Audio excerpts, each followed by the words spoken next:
প্রিয় বন্ধুগণ, ইতিমধ্যে আপনারা দেখেছেন সরকারের পক্ষ থেকে একটি তদন্ত কমিটি করা হয়েছে এবং এই তদন্ত কমিটির সময়সীমা বেঁধে দেওয়া হয়েছে আগামী 15 দিন।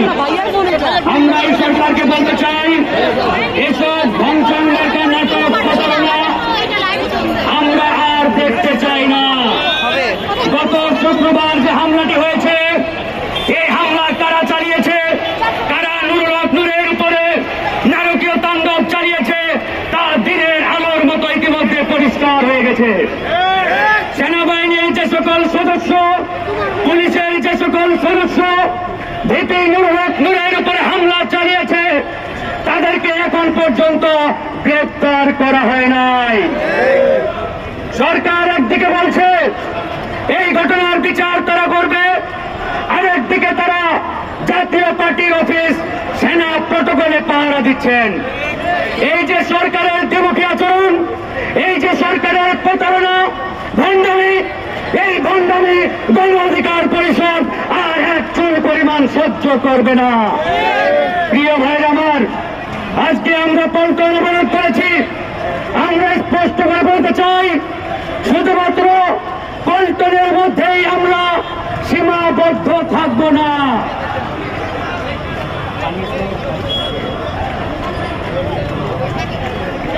আমরা আজকের এই পল্টন মোড় থেকে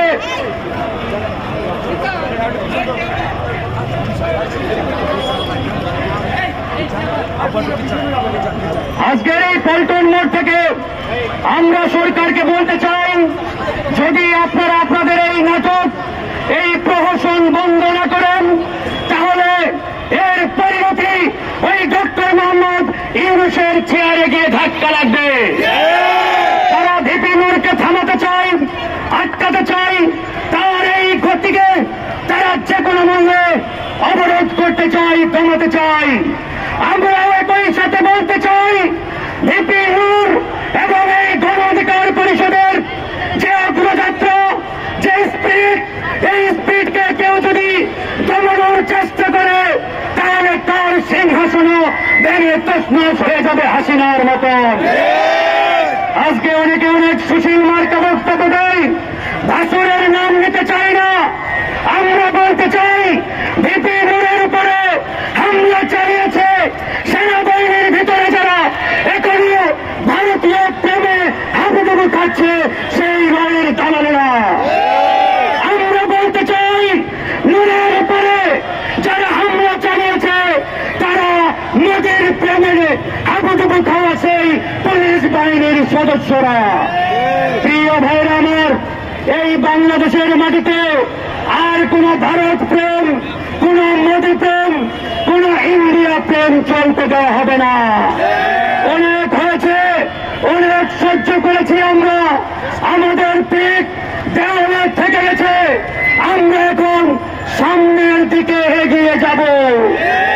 ইতিমধ্যে আওয়ামী জাতীয় মুনাফিক পার্টির মহাসচিব শামীম হায়দার পাটোয়ারি ঘোষণা দিয়েছেন, জাতীয় পার্টিকে রক্ষার দায়িত্ব নাকি বিএনপির। আমরা বিএনপির প্রতি আহ্বান জানাই, আপনারা অনতি বিলম্বে জাতীয় পার্টির এই বক্তব্যের বিষয়ে বিএনপির বক্তব্য পরিষ্কার করবেন। আমরা বলতে চাই, এই বাংলাদেশে যারা এই ভারতীয়